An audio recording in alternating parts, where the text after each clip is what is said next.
What is going on, guys? It's the Mad Dragon. We're back doing our third and final preview video for round 3 of the Six Nations. France versus Italy to see us off in round 3 on Sunday. We're going to be checking out the teams that have been announced to be playing in this game, go through a list of picks, who we think some good picks and bad picks, some thoughts on how we think this game might go, and then finally, of course, giving a score prediction at the end of it. If you enjoy this style of video, make sure you hit the old like button, and of course, we're going to be doing these types of videos all throughout the Six Nations, as well as other fun rugby videos. Make sure you hit the subscribe button, let you guys know as soon as those videos go live. So jumping into this one then. France, let's start out with the home team. Last week played Scotland, got a win in Murrayfield in quite a controversial ending. To be honest, there was a lot going on towards the end of that game, whether you think it was a try or wasn't a try with it going over the line.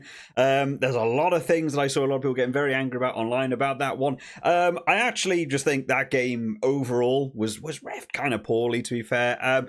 I personally think the try at the end probably was a try, the Scotland try, but I also think actually throughout the game there was a lot of other infringements going on. Nick Berry only picked up on one, where the Scottish player's arm was taking a French arm in the line out. I think I saw about 6 throughout that game, and none of them were given, and France were struggling in the line out because of it. I don't think it was the best ref game in the world, but France did eventually come away with that win. I still don't think they'll be brilliantly happy with their overall performance. I've not been blown away by France. They came into this tournament the favourites, and unfortunately I think they've been underperforming a little bit for me, so I'm looking forward to see how they'll bounce back against an Italy team who's also maybe on the ropes a little bit after their game versus Ireland last week. So starting out with the French team then, in the front row, Cyril Bay, Malvaca and Antonio. This is the front row we've been seeing across the Six Nations so far. Going up against Italy, I mean, Ireland last week looked pretty dominant, so these lads will want to be getting involved in that scrum time, really trying to make the weight and the power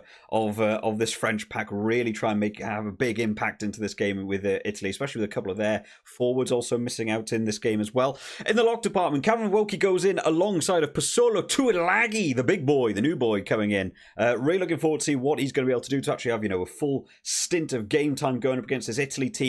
Looks like he's going to be a big, hard carrying player, so I'm looking forward to see what sort of impact that's going to make, just again allowing them to get on the front foot. Something I didn't think we really saw that much last week going up against Scotland was a sort of style of play that France have really done a lot over the last 18 months, where they do this sort of very quick recycled ball using the forwards, and they just sort of pick and go, supported by 2 other forwards, and they keep sort of conveyor belting forwards, and a lot of defences really struggle against it. So hopefully we'll get to see that implemented a bit more against Italy, who can sometimes fall prey to that mounting pressure and compound attacks coming from off the back of forwards. Sometimes I think Italy's defence can cave a little bit under that pressure. In the back row then, Paul Boudehon goes in the 6 shirt, Charles Olivant at open side in 7, and Francois Court going in the number 8 shirt. Now, of course, Gregory Aldrit went out with injury. Genuinely forgot about this when I was doing my fantasy team and stuff.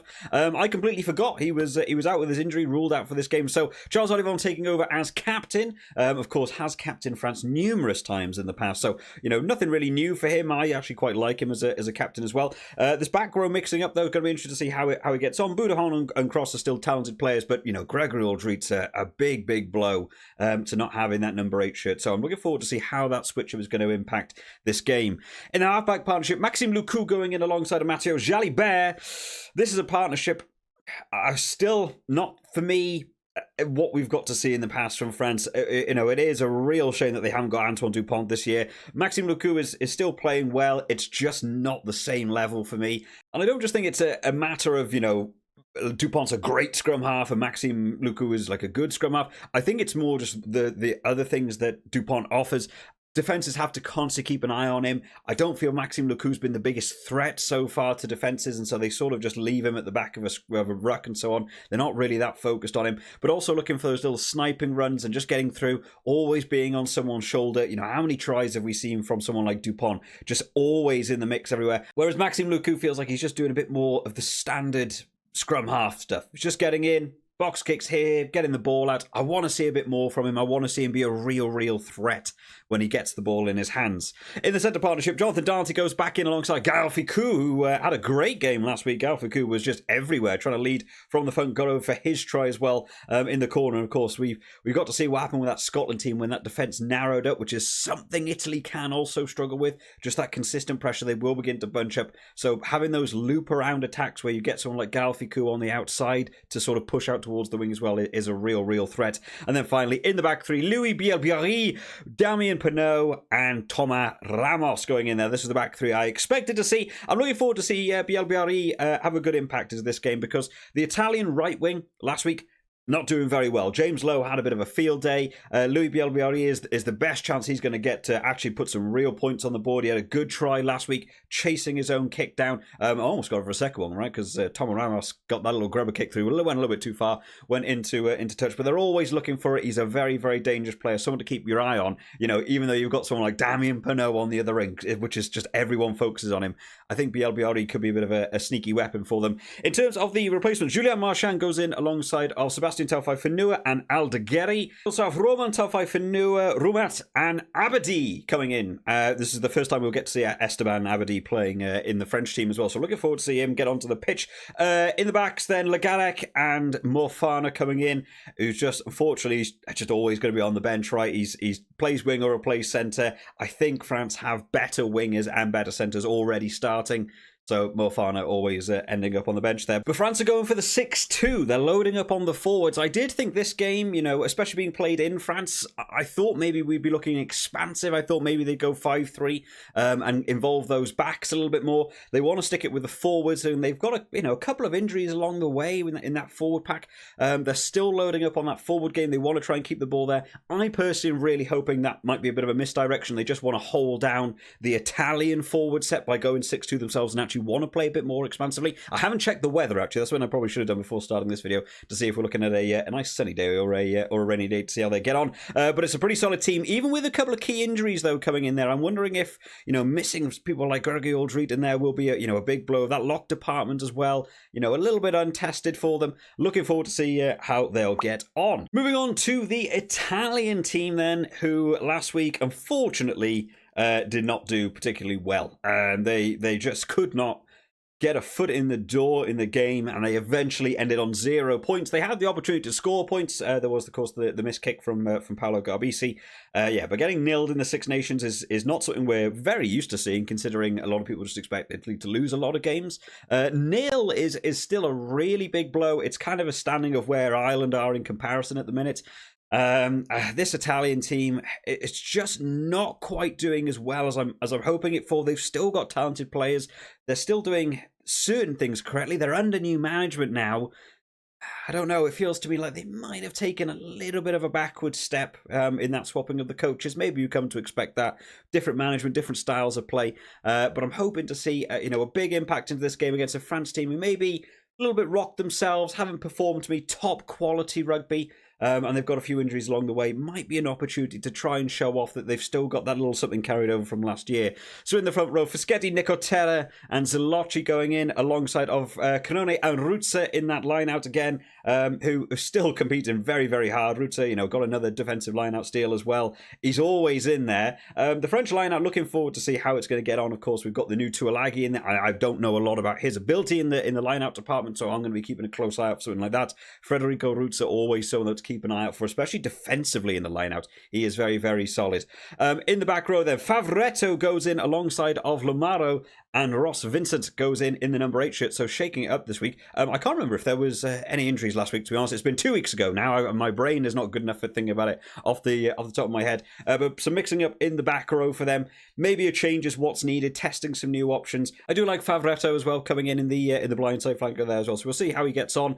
In the halfback partnership, Pagerello goes back in alongside of Paolo Garbisi. Stephen Varney back onto the bench for this one. Of course, he started last week. And Pagerello was doing okay, to be fair, in the opening round, so we'll see how he gets on. Paolo Garbisi at 10. This was a talking point, because for anyone who missed it midweek, Tommaso Alan took a step back from playing international rugby.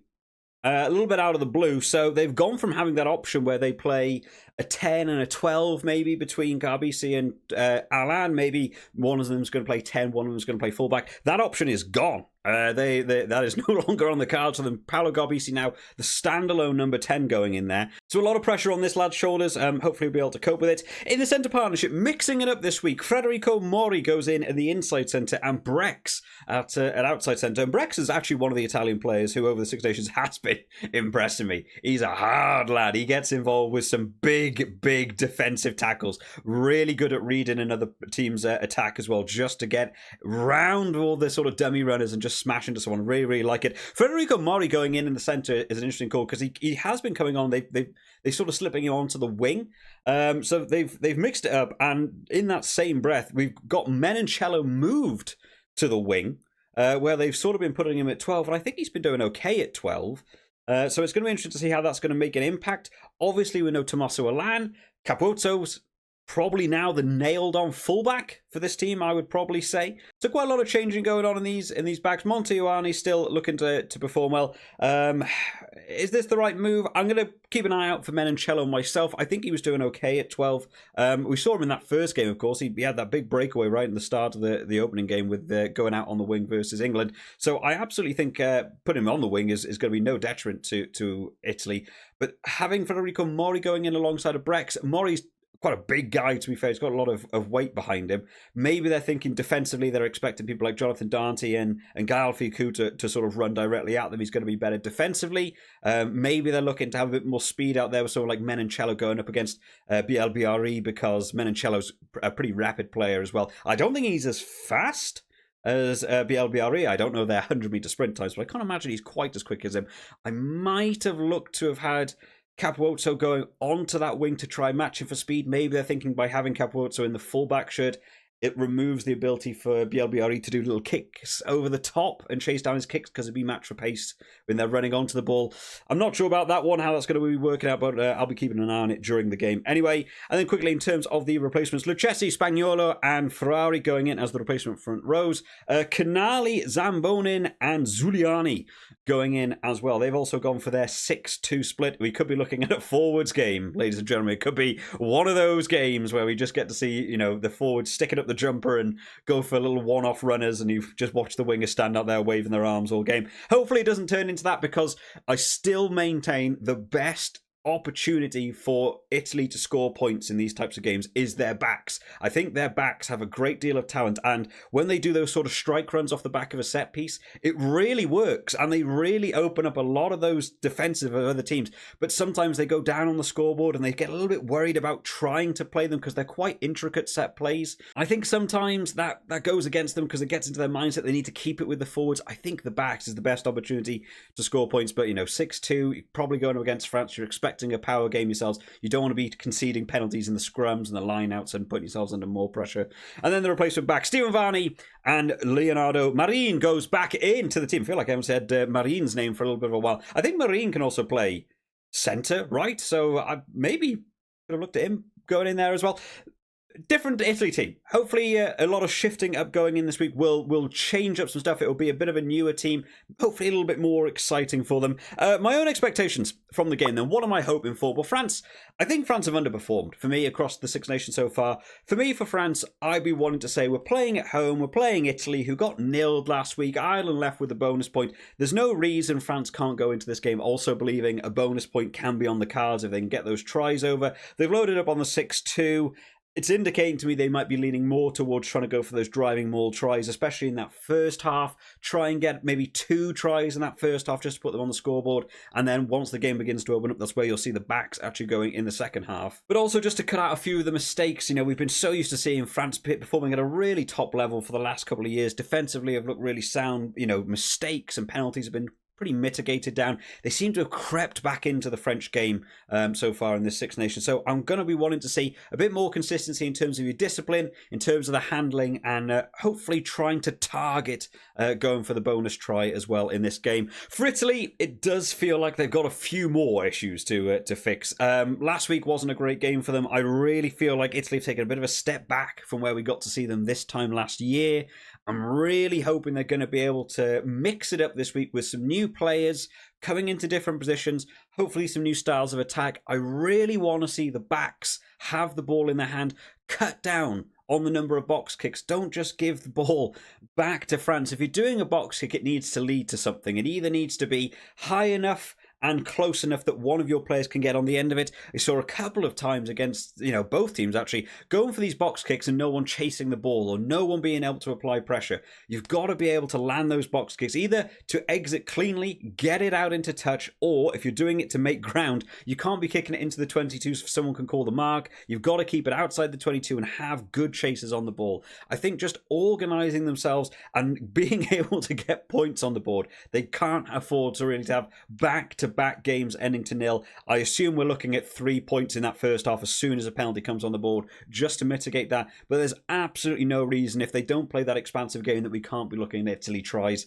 as well. In terms of a score prediction, I haven't actually looked at what the betting odds for this one are, so I'm going into this one completely blind as well. I am definitely leaning towards a France win. I think they should know that they're underperforming as well. I think coaching staff are even under a little bit of fire over in the French press as well. I'm going to say a French win. I'm still going to go kind of heavily for a French win, actually. I'm going to say France by... I'm going to say 20. No, I'm going to back out of 20. I'm going to say 17. I'm going to drop it down a little bit. I was going to say 20. I'll go for 17. I'll drop it down. I'll be putting it into my my Super Route later on today. Of course, guys, make sure you're all updating your own fantasy teams and stuff as well. I'm going to try really hard today if I can get a quick video out going over my Guinness fantasy team as well. So make sure you stay tuned for that either later this evening or it might be out first thing tomorrow morning. I hope you've all enjoyed this one today, guys. I'll see you all next time. Bye-bye.